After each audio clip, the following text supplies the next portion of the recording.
Hajiya Asamau Joda, a member, Board of Trustees of the Association for the Advancement of Family Planning in Nigeria, is canvassing early sex education for adolescents as a measure to end rape and sexual violence against adolescents. Joda, at a board meeting of the association, called on parents to begin to give their children the right information as early as possible, given that even 2-month-old children were being raped. But we're still not seeing the necessity to give information to children, and unfortunately we have to start doing it as early as when they are born, because we have records of children at the age of 2 months being raped. At least we have that, the media knows that, we have it on record, and shamelessly we're still raping people my age and even older. The board member expressed concern about the delay in the debate about sex education in the country. There's still a debate in Nigeria whether we should talk about our bodies and what we call sex education. So people have been trying to develop different names to make it acceptable for parents to discuss something that is going to happen to adolescents, whether we like it or not.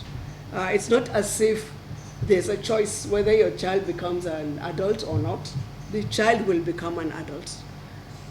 The other thing that we're not looking at when everybody decides to become angels and prophets is that we think our adolescents can actually prevent sex happening to them.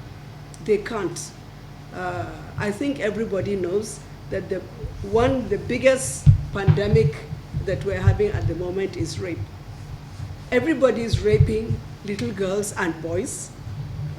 And unfortunately, it starts from the home. We have incidences of fathers, brothers, uncles raping these children. Unfortunately, some of us have to connive with these criminals to hide that this thing is happening. In his remarks, Dr. Ejikeoji, Chairman, Technical Management Committee of the Association, who commended journalists for their advocacy role, said family planning was key to ending demographic crisis. One of the most important activities we did was the one that happened 2 days ago. We had a stakeholders meeting where all major stakeholders in family planning came together, and we, disseminated the conference proceedings, and then a few reflections and next steps were also taken. And one of the most important post-conference events is this media roundtable. We felt that if we do not come to you guys in the press to say this is what happened, I always say it's like winking in the dark to the next person. He wouldn't see you.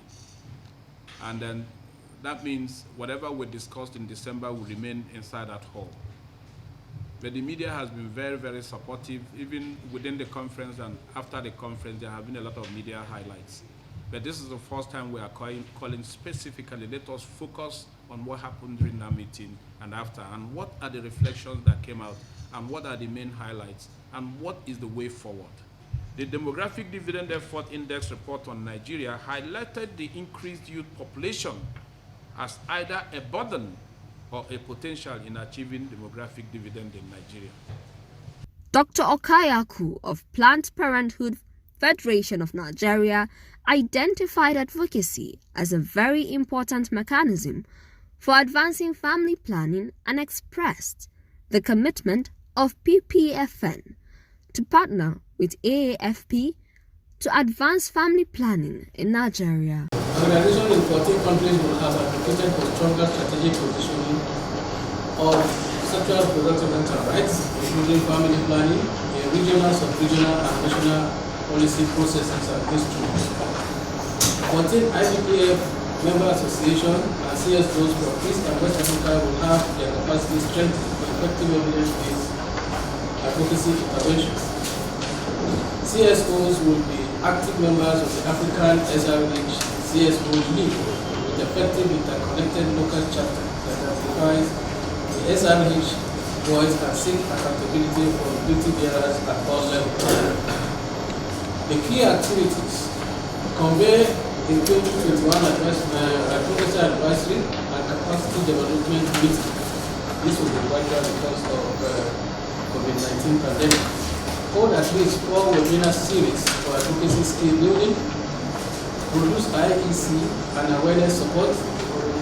Nigeria, and that is AAFP collaborating with AAFP, will certainly participate and input evidence on the online policy tracking tool and generate performance compliance dashboards for wide dissemination.